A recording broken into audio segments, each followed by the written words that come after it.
Hello, Gene Schwimmer, and welcome back. Today is Friday. It's Good Friday if you're a Christian, and it's Passover Eve if you're Jewish, as I am. So this video may be a bit short today because usually I have almost a full working day. I'm a real estate broker, and then around 3 o'clock or so, I take some time to do one of these videos, and then I edit them later in the evening. But today, because it's Passover, I had to use part of my working day in the morning I'm going to a Seder, and I'm bringing some kosher desserts. I had to go out to the market this morning to buy some to have for tomorrow. So that's what I did for a good part of the day. Try finding kosher food in Memphis, Tennessee. You have to kind of hunt around for it. I also have to go at 3 o'clock when I ordinarily would be recording a video. I mentioned in an earlier video, I'm buying a condo, and I have to go for the final walkthrough. And then Monday will be the closing, and then I will be recording these. Well, sometime during the next month, I'll still be here, and then sometime during the month, that's when I'm going to move. So there you go. If you like those kind of videos where people talk about their personal lives, lay their whole life out on the line, you don't get my whole life, but you got that little piece of my life, and maybe that's going to whet your appetite and maybe want you to have more of my life. Well, if you do, just write in the comments, and that brings me to a gentleman, Alex Harbolt. He wrote a comment to my last video about Bernie and his complaining about taxes being too low and people not paying their fair share. I wanted to thank Alex for his comment. I hope I get more comments. That's really one of the reasons that I'm doing these videos, is I want the comments, and I especially like comments where people disagree with me, as long as they're respectful, as Alex was. And so thank you, Alex. Alex raises a very good point about taxes. Well, number one, about fairness. Number two, about income taxes per se. And then hypocrisy. So he actually brought up quite a few things.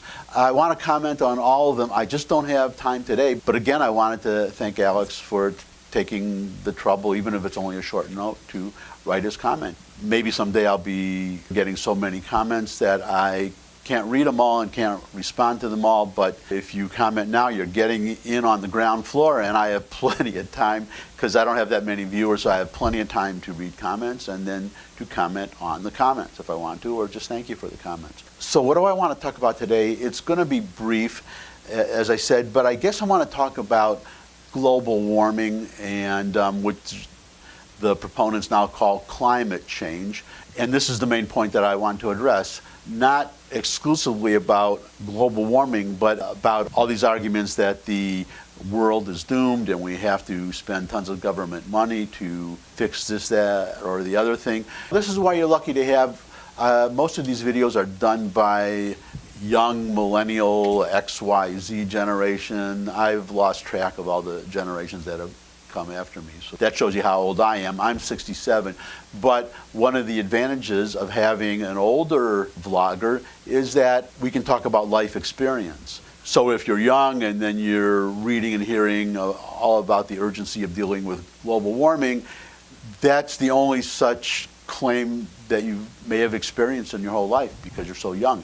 But as an older person, I can tell you, this is just the latest in the series. I mean, there was global warming, there was global cooling, there was the population explosion, there was that we're running out of food, and now if you read recently that there is now an obesity problem in the world. I understand that there's still poor countries and people are starving in various places, but obesity is a problem now worldwide. And who would have thought that would have happened? Just a few decades ago, when I was younger, and before probably some of you watching this were even born, they were worried that the world was going to starve. And they were also worried about population explosion. And you would read, actually, I remember reading a science fiction story, because that's one of the good things about science fiction, is sometimes they get the social issues, and so whatever is the issue of the day, they'll project it forward into the future as if the present is determining what the future is going to be, and then they'll write a story about it. So then you'll have, well, you had the Star Trek episode, Star Trek the original series, the only series that I really liked though I did like the latest one with the early days of the Enterprise, or maybe that was the penultimate series. There was one that came after that I think nobody watched. At least I didn't. Anyways, they had an episode where Kirk is captured and he's put onto an exact duplicate of the Enterprise, and I don't remember exactly the entire plot, but the denouement at the end was you open a panel on the wall of the Enterprise and you find out that it's not the Enterprise. It was a mock-up that he was transported to for reasons I don't understand, but you see a whole crowd of people just jammed together outside that panel because they were talking about a planet that was too crowded. And I remember reading a science fiction story when I was very young about people living in a tall, mile-high, multi-mile-high buildings and people being so crowded, because that was the social issue of the day. So it would not surprise me now if there are science fiction stories about arid, barren worlds that have been destroyed by global warming, okay, or this world, or the Earth, several years in the future, or 100 years in the future, that's now a barren wasteland because of global warming. And so they're just taking this issue of the day and just projecting it forward. So what I want to get to is the principle of falsification.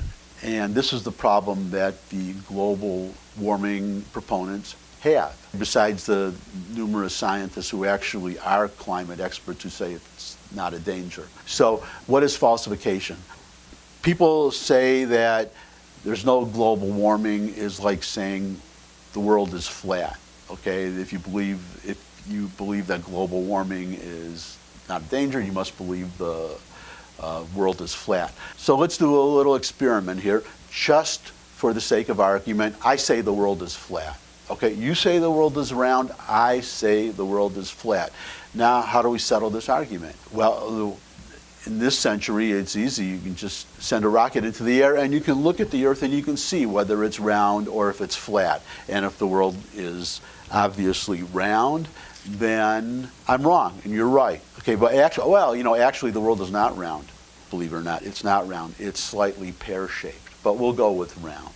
But the whole point of what I'm saying is that I just proposed an experiment that would definitively answer whether the world is round or flat. And depending on the results of the experiment, it would show one or the other. And if, say, we take a rocket into space and we look at the Earth and we can see that the Earth is round, then I'm wrong and you're right. If we go up in a rocket and we see a flat Earth, then you're wrong and I'm right.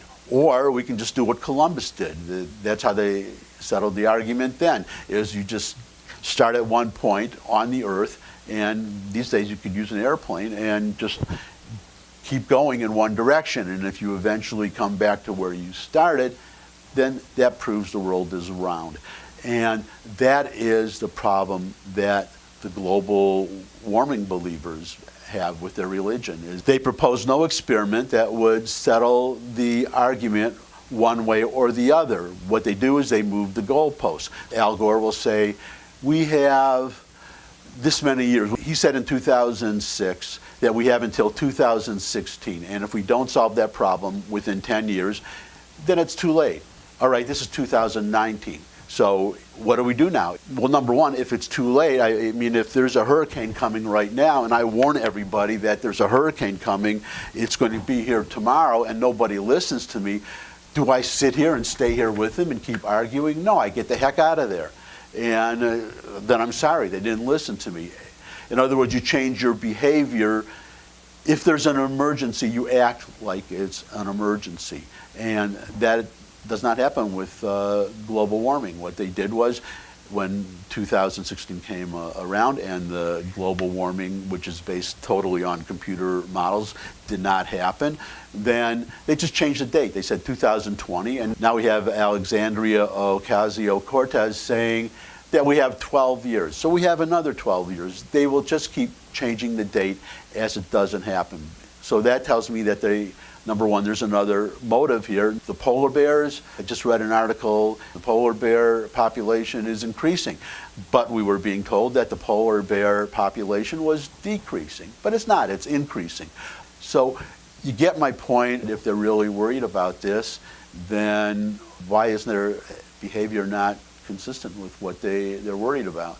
For instance, if you're a global warming believing liberal on the West Coast, this is your chance to sell your home on the beach for whatever you can get for it, and go to higher ground and just laugh at the suckers who bought your house. Somebody mentioned Alexandria Ocasio-Cortez. Forgive me, I always have a problem with her name, pronouncing it. She was going to some meeting or some talk or some whatever it was, some event, and she took the plane. And they said, well, why don't you take the train if that's what you believe? And here's my big question. If you're a world leader, why are you hopping on these airplanes to fly across the world just for a photo op?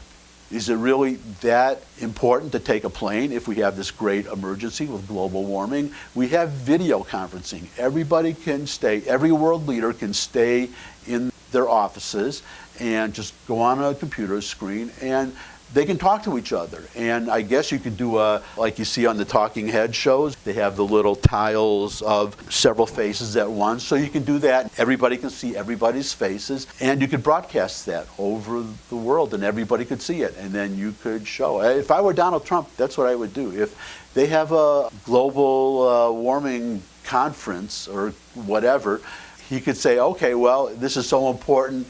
You guys take the airplane, I'm going to stay here, and you can video conference me in. And then we'll see who's a hypocrite here. Donald Trump will stay there with his TV screen.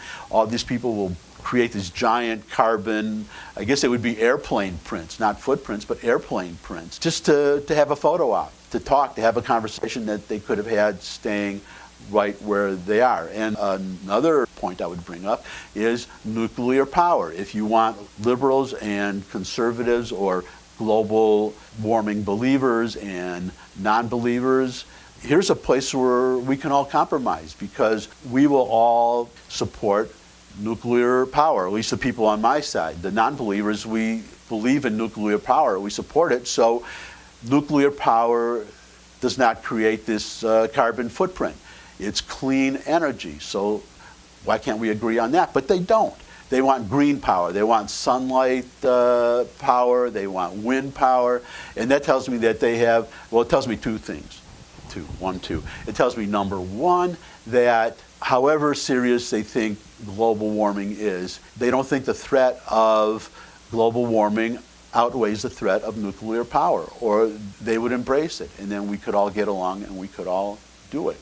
So that tells me that their motive is so-called green energy, and the whole global warming scare is just a means of scaring people into having the government spend billions of dollars to subsidize green energy. And because it's not profitable. If it was, then, and there were, if it were, and there was demand for it, then the private industry would create these products. Number two, the second real motivation behind this constant emphasis on dealing with global warming is just a basic hatred or dislike of Western civilization, of modern civilization. That's why they emphasize green power, wind and solar, and they don't want nuclear power. It's not because it's dangerous. It's not because of being more dangerous than global warming. It's because it's man-made, and internal combustion engines are man-made. They want everything powered by the wind and the sun because they're earth worshipers. That's basically the reason. You can also throw in the factor that they ignore what other countries are doing, and they want a big government program. They want the government determining whether we can eat meat or not, because cows fart, right? They create all this methane, so now we have to all eat quinoa and vegetables and rice, but not that genetically modified stuff. No, it's got to be organic stuff that cannot feed the whole world. That's the whole point of this genetically modified rice, is that it grows like crazy and the yield is much bigger and it could feed everybody. You can't feed everybody on organic apples, I'm sorry. And they ignore countries like China. China is building coal plants like crazy. You can see people walking around Shanghai with little masks over their face. They're not imitating Michael Jackson. They have to wear those masks because the smog is so bad. These global warming believers, their religion obviously does not go beyond our borders.